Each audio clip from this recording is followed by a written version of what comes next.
பிரபு, Milton என்று சொல்லி 3 அண்ணன் இருந்தாங்க. 3 அண்ணனும் ஒரே ஸ்கூல்ல தான் படிச்சுக்கிட்டு இருந்தாங்க, ஒரே வகுப்புல தான் படிச்சுட்டு இருந்தாங்க. 10 முடிச்சுட்டாங்க அந்த அண்ணன். 10 முடிச்ச உடனே அந்த அண்ணன் வந்து 11க்கு போனோம். 11க்கு போன உடனே 11ஆப்புக்கு போச்சுல என்ன செய்வாங்க, குரூப் எடுப்பாங்க. 10 வரை நம்ம எல்லாருமே எல்லா இதுக்கும் படிக்கலாம். 11ஆப்பு போச்சுன்னா ஒவ்வொரு குரூப் எடுத்து தான் படிக்கணும். அப்போ இந்த அண்ணன் இந்த 3 பேரும் என்ன செஞ்சாங்க, ஒரே குரூப் தான் எடுத்தாங்க. ஒரே குரூப் எடுத்து 3 பேருமே படிச்சுக்கிட்டு இருந்தாங்க. பள்ளிக்குள்ள படிச்சுக்கிட்டே இருக்கும்போது வேதாக கல்வி அப்படின்னு சொல்லி இந்த வேதாகத்தை இப்படி வந்து உங்களுக்கு சொல்லி தரோம்ல, அதே மாதிரி அங்கேயும் வந்து ஒரு அண்ணன் சொல்லி கொடுக்கலாம் வருவாங்க. வரும்போது அந்த அண்ணன் 3 பேருமே ஃபர்ஸ்ட்ல போய் இருந்துக்கிடுவாங்களாம். அப்போ அவங்க வந்து ஏசப்பாவுக்கு கீழ்படிஞ்சே 3 பேருமே நடந்துகிட்டு இருந்தாங்களாம். அந்த நடந்து அவங்களாம் NCC பயிற்சி என்பதுலேயும் முதல்ல தான் இருப்பாங்களாம். அப்படி எந்த பயிற்சி வச்சாலுமே அந்த அண்ணன் வந்து 3 பேருமே முதல்ல தான். அவங்க முதல்ல வர்ற காரணம் எப்படி, அவங்க ஏசப்பாவை அறிஞ்சு கொண்டாங்க. அந்த அண்ணன் 3 பேருமே ஏசப்பாவுடைய வார்த்தைகள் அந்த பள்ளிக்கூடத்துலலாம் வந்து கதைலாம் சொல்லுவாங்களா, கேள்விப்பட்டிருக்கீங்களா? நீங்க சாத்தாங்குளத்துல எல்லாம் போச்சுல கதை சொல்ல வருவாங்களா? அப்படி பள்ளிக்கூடத்துல எல்லாம் கதை சொல்லுவாங்க, ஒரு அண்ணன் வருவாங்க.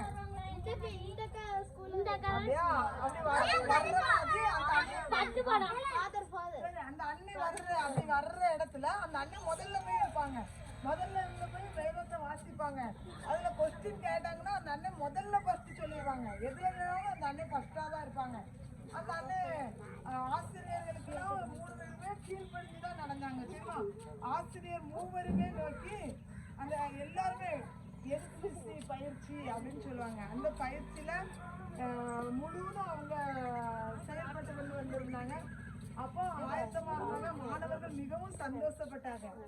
அந்த ஆசிரியர் வந்து இந்த மாணவர்களை பத்தி சந்தோஷப்பட்டாங்க. அந்த 3 பேரும் நல்லா இருக்காங்களே, 3 பேரும் ஒன்னா இருக்கிறாங்க அப்படின்னு ஒரு நாள் டூர் போன மாதிரி போனாங்க. ஒரு இடத்துக்கு ஒரு டூருக்கு போனாங்க. அந்த இடத்துல வந்து என்ன அந்த வாகனத்துல போகும்போது முதுமலை காட்டியில் உள்ள வளர்ச்சி பகுதிகளுக்கு சென்றன. இந்த ஒரு இடத்துல வளர்ச்சியான பகுதியை கொண்டு காட்டணும் அப்படின்னு சொல்லி ஸ்கூல்ல உள்ள பிள்ளைகள் எல்லாருமே டூர் போனாங்க. டூர் போன இடத்துல அங்க வந்து போன உடனே அந்த அண்ணனை அங்க போன உடனே டீச்சர் என்ன சொன்னாங்க, இந்த பகுதிக்கு போகக்கூடாது, இது மலங்காடு நிறைஞ்ச பகுதி, காட்டு யானை, சிங்கம், கரடிகள் கிடக்கும், அதனால நம்ம அங்க போகக்கூடாது, நம்ம கையில எல்லாருக்கும் ஒரு டார்ச் லைட் இருக்கணும் அப்படின்னு சொன்னாங்க. ஒரு டார்ச் லைட்டும் இருக்கணும், ஒரு தீப்பெட்டி குச்சியும் இருக்கணும், எல்லாருமே தரமானதை வச்சுக்கிடணும் அப்படின்னு சொன்னாங்க. சாயங்காலம் ஆகிட்டு, மாலை நேரம் ஆகிட்டு. மாலை நேரம் ஆகின உடனே இந்த மலை வனாந்தர பகுதியை விட்டு அவங்க எல்லாரும் வெளியே வர்றதுக்கு வராங்க. இந்த தினேஷ் என்ன செஞ்சா, நம்ம என்ன கொஞ்ச நேரம் தூரம் போய் பார்ப்போமே, அந்த இடத்துல அந்த வனாந்தரத்தை போய் பார்ப்போமே அப்படின்னு சொல்லி அவன் போய்கிட்டான். அவன் போனதை பார்த்துட்டு என்ன செஞ்சான், மில்டனும் போய்விட்டான். அப்புறமா பிரபு போய்கிட்டான். போற இடத்துல அங்க வந்து காட்டு யானை வந்த உடனே எங்களுக்கு பயமாயிட்டு.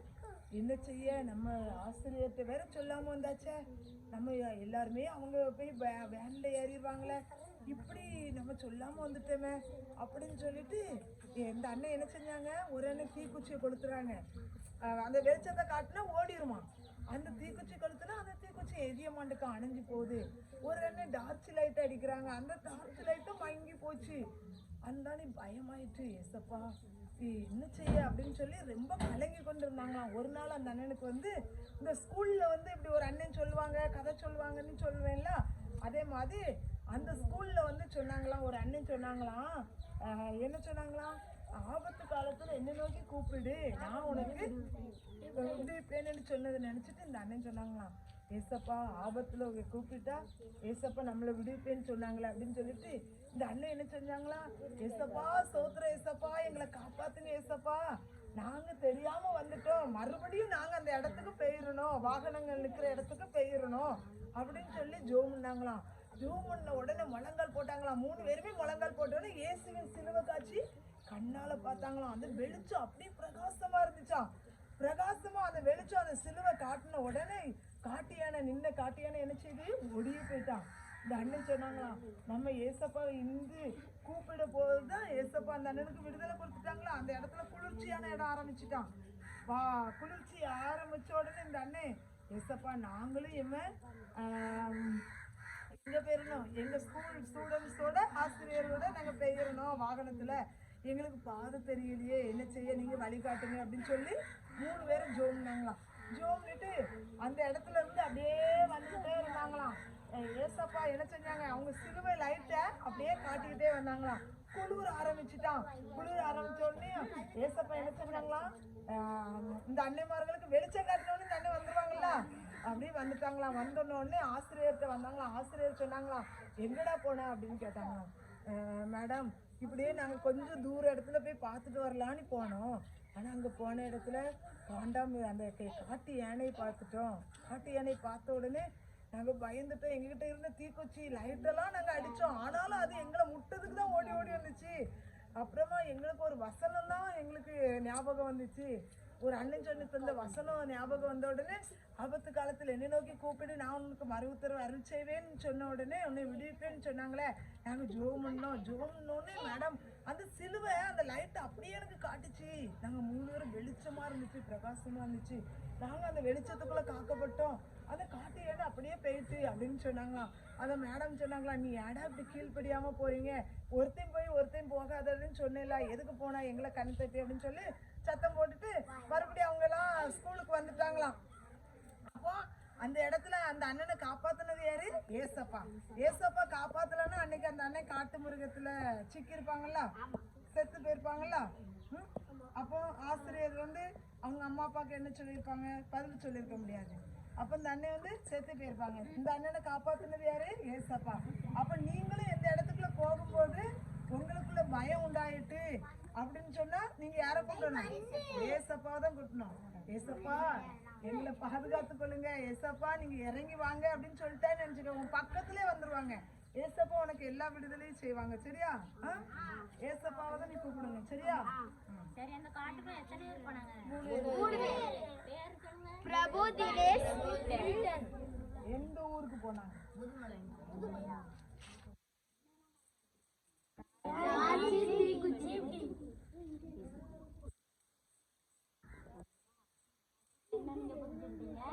அதுல இருந்து ஆபத்து நம்ம ஏசப்பாவை நோக்கி கூப்பிடும்போது ஏசப்பா நம்ம விடுதலை தர்றாங்க. சரியா, எந்த ஆபத்தா இருந்தாலும் அவரை நோக்கி நம்ம கூப்பிட்டோம்னா இருக்கிற இடத்துல மனமாட்டு விட்டாலே ஏசப்பா வந்துருவாங்க நம்மளை பார்க்க. சரி, அடுத்த சொல்றாங்க. ஒரு குட்டி கதை, நிறைய பெரிய கதை கிடையாது, குட்டி கதை. ஒரு ஊர்ல ஒரு அண்ணன் இருந்தாங்க. இப்ப கேடி காப்ப விளையாடுற பிள்ளைகிட்ட பதில் சொல்லணும். அந்த அண்ணன் ஊத், அந்த தேசம் பேரு, அந்த ஊர் பேரு ஊத் தேசம். சரியா, அந்த அண்ணன் பேரு யோபு. அந்த அண்ணனுக்கு 7 குமாரர்களும் 3 குமார்த்திகளும் இருந்தாங்க. கவனமா கேட்கணும், கேள்வி கேட்போம். 7 குமாரர் 3 குமாரத்திகள் இருந்தாங்க. அப்ப 10 பேர் ஆச்சா, 10 பேர் இருந்தாங்க. அதுக்கப்புறம் அந்த அண்ணனுக்கு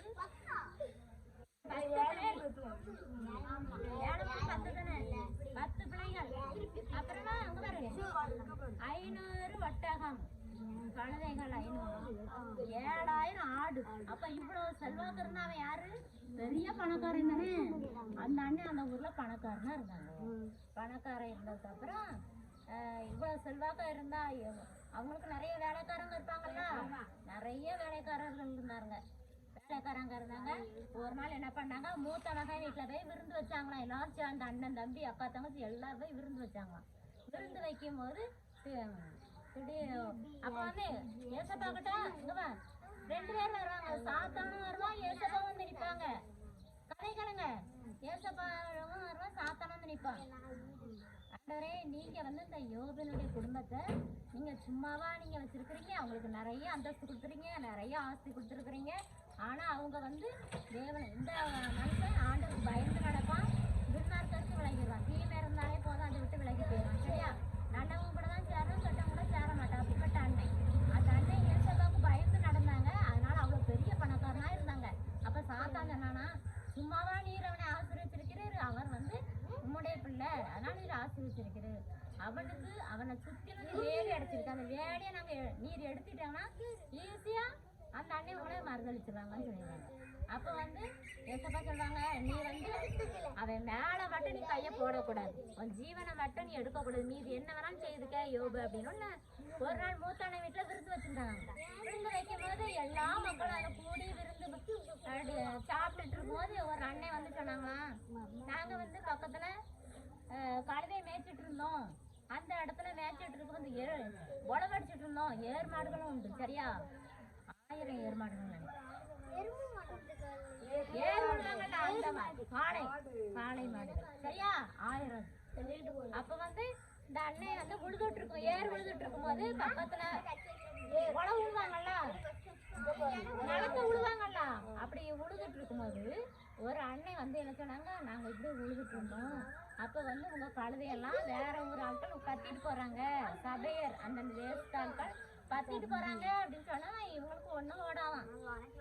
அப்புறம் ஒருத்தருக்கு வெட்டுறாங்களாம், சண்டையில வெட்டி ஒருத்தர் கொண்டு போயிட்டு அவளுக்கு கொண்டு போயிட்டான், மாடை கொண்டு போயிட்டான் ஒருத்தன். அப்புறம் அடுத்தாக்க இவ்வளவும் நடந்துட்டு இருக்கும்போது மறுபடியும் என்ன பண்ணா இன்னொரு அண்ணே வராங்க, இன்னொரு வந்து இங்க வாங்க, கழுதைகளை எல்லாத்தையும் கத்திட்டு போயிட்டாங்க பக்கத்துல உள்ள கிராமத்து ஜனங்க, இவங்களுக்கு ஒன்றும் ஓடாதான். அடுத்தாங்க இன்னொரு வராங்க, ஆடுகளெல்லாம் எத்தனை ஆயிரம் ஆடு, 7000 ஆடு, ஆடுகளெல்லாம் கத்திட்டு போயிட்டாங்க, நான் ஒருத்தன் மாத்திரம் தப்பி ஓடி வந்து உங்களுக்கு சொல்ல உட்காந்துருக்கேன் அப்படிம்பாங்க. அதனால இவங்களுக்கு ஒண்ணுமே ஓடாது. இது என்ன இப்பதான் இவன் இதை சொன்னா, இப்பதான் ஆடைக்காங்கள கழுதைக்காங்கள ஏர் மாடக்காங்கன்னாங்க, அப்ப என்ன நடக்க போது தெரியலன்னு இருக்கும்போது அடுத்தாங்க அண்ணே வர்றாங்க. அந்த அண்ணன் வீட்டுல மூத்தண்ணை வீட்டுலதான் விருந்து நடந்துட்டு இருக்குது. இப்போ எல்லாரும் ஜாலியா 10 மரங்களும் இருந்து சந்தோஷமா விருந்து கொண்டாடுறாங்க. விருந்து கொண்டாடிட்டு இருக்கும்போது அங்க என்ன நடக்கும், திடீர்னு மேல இருந்து காத்து வருது.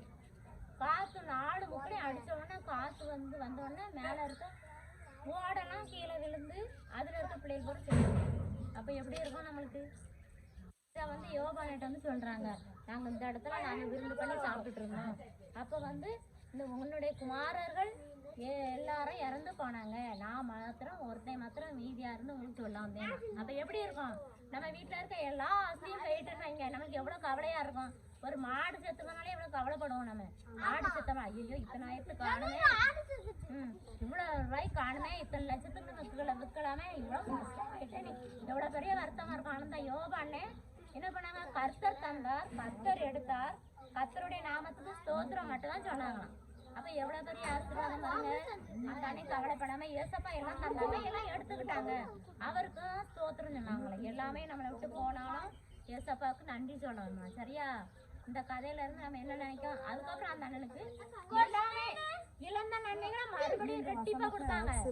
10 குமாரம் இருக்கு, மறுபடியும் டபுள் மடங்கு 7 பேருக்கு 7 குமாரருக்கு 14 பேர், அப்புறம் 3 குமாரம் 3 பெண் குழந்தைகள் மறுபடியும் அப்படி ஆண்டவர் ரெட்டிப்பா கொடுத்தாரு. மறுபடியும் 1000 ஆடுனா 2000 ஆடு, அப்படி எல்லாமே ரெட்டிப்பா கொடுத்து ஆண்டவர் ரொம்ப ஆசீர்வதிச்சிட்டாங்க. பிற்காலத்துல ஏசப்பாவை நோக்கி ஜெபம் பண்ணாங்க, ஏசப்பா எனக்கு எல்லாத்தையும் நான் இழந்துட்டேன், ஏசப்பா மறுபடியும் தாங்க.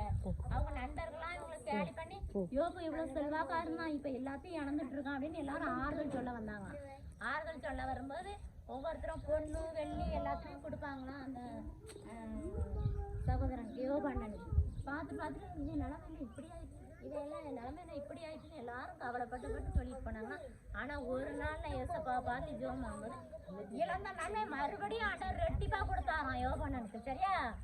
அதனால நம்ம எதுவுமே இழந்தாலும் கவலைப்படக்கூடாது, ஏசப்பா ஒரு நாள் நமக்கு தருவார் அப்படிங்கிற ஒரு நம்பிக்கை வேணும்.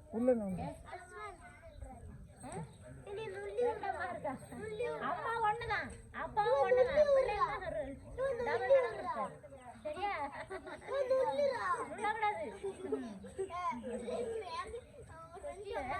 சரி, இந்த அக்கா வசனம் சொல்லி தருவாங்க. வசனத்தை சொல்லு, இந்த அக்கா வசனம் சொல்லி தருவாங்க. வசனத்தை படி சொல்லு. 8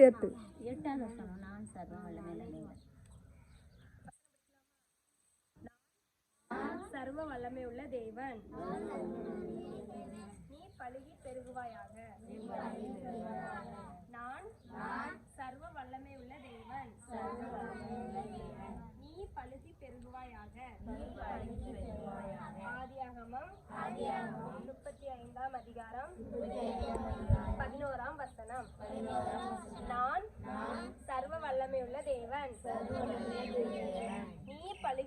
பெறுவாயாக. நான் சர்வ வல்லமை உள்ள தேவன். நீ பழுகு பெருகுவாயாக. ஆதியாகமம் 35ஆம் அதிகாரம் 11ஆம் வசனம். மறக்கக்கூடாது, சரியா? எத்தனை பிள்ளைகள் இருந்துச்சு யோபனுக்கு? எத்தனை குமாரர்? 7 குமாரர், 3 குமாரர். தேசத்து பேர் என்ன? ஆடு மாடு எத்தனை? ஆடு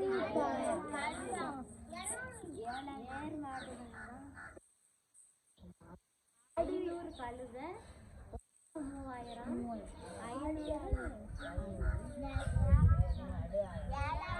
அந்த அண்ணன் பேரு யோபு. எல்லாத்துலயும் அந்த அண்ணன் கடைசியில இழந்துட்டாங்க. ஆண்டவருக்கு பயந்து நடந்தாங்க. அந்த அண்ணனுக்கு சாத்தாவும் அந்த அண்ணனுக்கு சோதனை கொடுத்துட்டாங்க. 10 குமாரரும் ஒரே நாள்ல இறந்துட்டாங்க. அப்ப எப்படி இருக்கும்? எப்படி இருக்கும்? எல்லாமே போயிட்டு நம்ம எல்லாருமே நம்ம ஒரு சின்ன இதுனாலே நம்ம எவ்வளவு சோர்ந்துருவோம். ஆனாலும் அந்த அண்ணன் சோர்ந்து போகல. அந்த அண்ணன் ஏசப்பாக்குள்ள இருந்தாங்க. சாத்தான் சோதிக்காங்க அப்படின்னு சொல்லி இந்த அண்ணன் ஆண்டவர் தான் உறுதியா பெற்றிருந்தாங்க. அப்ப அந்த அந்த யோபுக்கு வந்து மனைவி வந்து ஏசுவாங்க. ஆனாலும் இந்த யோபனை எப்படி சோர்ந்து போகவே இல்லை. நீங்களும் எப்படி நம்ம ஏசப்பாக்குள்ள உறுதியா இருக்கணும். ஏசப்பாக்குள்ள உறுதியா இருக்கும்போது ஏசப்பா நம்மள பலப்படுத்துவாங்க. சரியா? நமக்குள்ள சந்தோஷமா தான் ஏசப்பா வச்சுக்குவாங்க. இப்ப நீங்க புது ஆண்டு பள்ளிக்கூடத்துக்கு போகணும்ல எல்லாருமே. எல்லாரும் பாஸ் ஆயிட்டீங்களா? எந்த ஊருக்கு போறீங்க எல்லாரும்? Very good.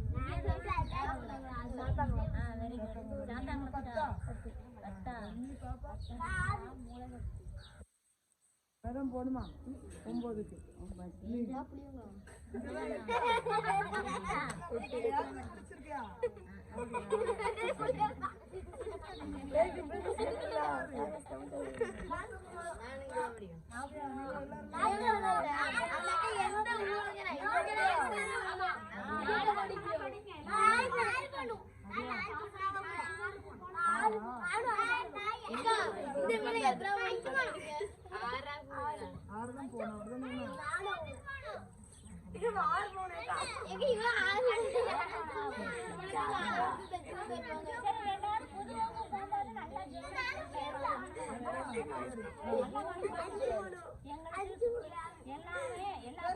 பாட்டு படிச்சிருமா?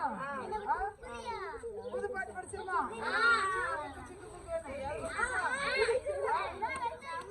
ஆக்சன் போட்டுலாமா?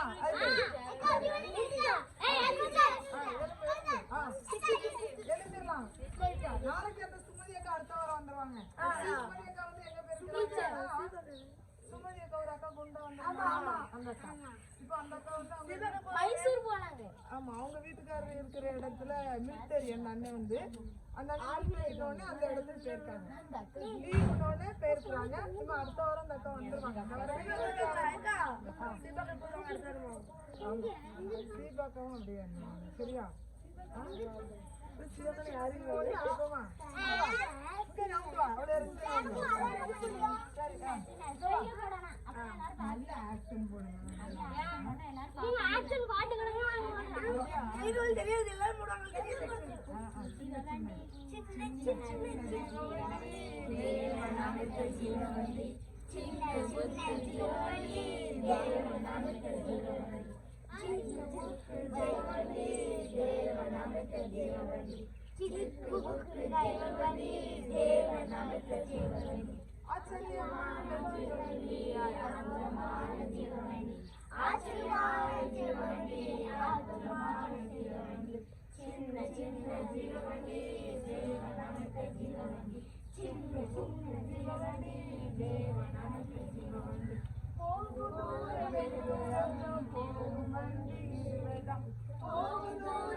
தங்க டிக்கெட் என்னலாம் மோட்சலோகம் சேரலாம். சின்ன சின்ன ஜீவனி தேவன் நமக்கு ஜீவனி. சின்ன சின்ன ஜீவனி தேவன் நமக்கு ஜீவனி. அடுத்த அளவு படிக்கிறீங்களா?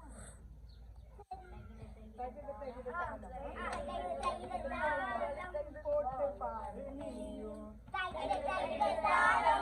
போட்டு பாரு நீயும்.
உட்காருங்க அட்டெண்டன்ஸ் எடுத்துட்டு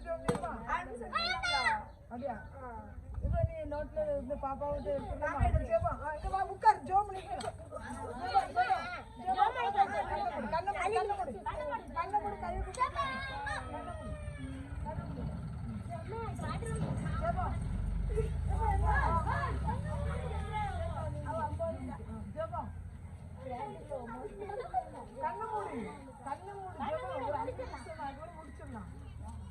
மத்தியில் வாசுகிறேன் தேவாதி தேவனை நன்றியோடு துதிக்கிறேன் ராஜா ஸ்தோத்தரிக்கிறேன் தகப்பனே. நீர் நல்லவர் வல்லவர் கிருபை உள்ளவர் தகப்பனே. ஏசப்பா அந்த நேரத்துல கூட இந்த இடத்துல கூட என் தகப்பனே இந்த பிள்ளைகளோடு நீ பேசுறீங்களே உங்க ஸ்தோத்திர தகப்பனே. அப்பா நீ சர்வ வல்லமுள்ள தேவன் தகப்பனே. பிள்ளைகளை தகப்பனே பள்ளிக்கு பெருக பண்ணுகிற தேவன் தகப்பனே. அப்பா அந்த பிள்ளைகளை நீர் ஆசீர்வதிக்கும்படியாக நாங்கள் செபிக்கிறோம் ஆண்டவரே. பிள்ளைகளுடைய மனதில் உடைய வேத வார்த்தைகள் தங்கும்படியாக நாங்கள் செபிக்கிறோம் ஆண்டவரே. இந்த வேத வசனம் தகப்பனே பிள்ளைகளுக்கு வெளிச்சமாயிருக்கணும் ஆண்டவரே. வெளிச்சத்தை கொடுக்கிற தேவன் நீங்களும் தகப்பனே.